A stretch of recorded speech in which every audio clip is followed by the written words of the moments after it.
और अब एक बार रुक कर लेते हैं भोपाल की ओर, जहां पर हमारे संवाददाता सहयोगी प्रिंस गुप्ता मौजूद हैं। प्रिंस, आज भोपाल में क्या कुछ हो रहा है? चूंकि आज मुख्यमंत्री विश्वदेव साय, माफ कीजिएगा, मुख्यमंत्री मोहन यादव कई सारे कार्यक्रमों में शिरकत करेंगे और उज्जैन से भोपाल भी पहुंच चुके होंगे।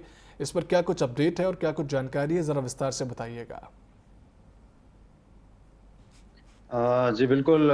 सबसे पहली और बड़ी खबर का जिक्र जैसा आपने किया कि मुख्यमंत्री डॉक्टर मोहन यादव आज उज्जैन से भोपाल पहुंचेंगे। कल वो उज्जैन में थे और उज्जैन में कई कार्यक्रमों में वो शामिल हुए। नवरात्रि का मौका चल रहा है, माहौल है पूरा, तो कई झांकियों में वो गए और वहां संबोधित भी किया उन्होंने। और उसके बाद वो अब कुछ ही देर में भोपाल पहुंचने वाले हैं और 1 बजे वन विहार जाएंगे, जो वन्य जीव संरक्षण सप्ताह है उसका शुभारंभ करेंगे। और खासतौर से जो 40 गोल्फ फूड जो टैक्सियां हैं उसकी शुरुआत करेंगे, यानी कि जो अंदर है वन विहार में वहां बाइक और कारें नहीं ले जा सकेंगे, क्योंकि तमाम वन्य प्राणी वहां रहते हैं। तो ये एक बड़ी खबर वहां से है। और उसके बाद निवास लूटेंगे और देर शाम एक बैठक को लेंगे।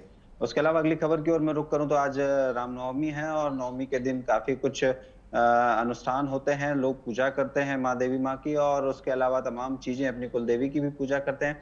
और निश्चित ही एक धार्मिक माहौल पूरे राजधानी भोपाल सहित मध्य प्रदेश में बना हुआ है। और निश्चित ही फिर कहीं ना कहीं जो तैयारियां अभी 9 दिन लोगों ने की, भक्ति भाव जो 9 दिन किया, उसको लेकर आज रामनवमी है तो तमाम पूजा पाठ का दिन, देवालयों में काफी भीड़ है। लोग अपने परिवार के साथ जा रहे हैं, पूजा पाठ कर रहे हैं और निश्चित ही एक धार्मिक सौहार्द का माहौल पूरा देखने को मिल रहा है। वहीं बात करें हम कि आज रामनवमी है तो फिर दुर्गा विसर्जन भी होगा। दुर्गा विसर्जन को लेकर नगर निगम प्रशासन की राजधानी भोपाल में तमाम तैयारियां हैं।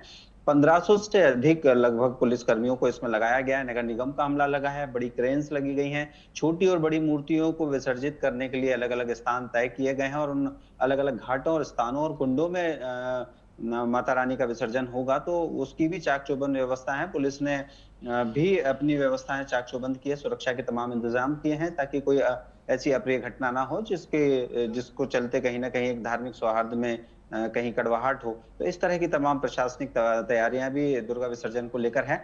एक और बड़ी खबर है जिसमें मैं आपको बताऊं कि 24 आईएएस अधिकारियों के तबादले देर रात हुए हैं। तो उसमें 12 कलेक्टर हैं जिनको इधर से उधर बदला गया है। तो निश्चित ही कहीं ना कहीं एक बड़ी प्रशासनिक सर्जरी मध्य प्रदेश शासन की ये देखने को मिली है। और उसमें खास बात करूं तो भिंड के कलेक्टर, जो कि भिंड के विधायक से भिड़ गए थे, उनका ट्रांसफर कर दिया गया है। और उसके अलावा भोपाल नगर निगम जो आयुक्त थे उनको छिंदवाड़ा कलेक्टर बनाया है।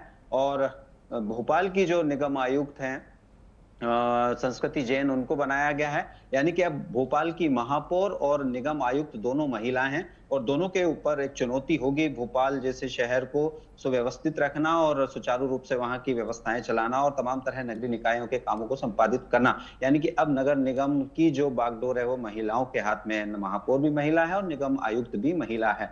उसके अलावा हम बारिश की ओर ले चलते हैं आपको। बारिश लगातार हो रही है और अक्टूबर के पहले सप्ताह में अब बारिश के रंग देखने को मिलेंगे। जाते जाते बारिश कई जिलों में हो रही है।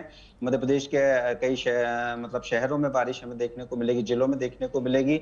और निश्चित ही एक कहीं ना कहीं एक सिस्टम बनने के कारण इस तरह की जो बारिश है वो जाते जाते हो रही है। निश्चित ही आगे बारिश का जो मौसम है जो शिफ्ट हुआ है वो कहीं ना कहीं क्लाइमेटिकल चेंजेस के कारण ऐसा हो रहा है। तो निश्चित ही कहीं ना कहीं बारिश से भी अब जाते जाते आमजन को दो चार होना पड़ेगा।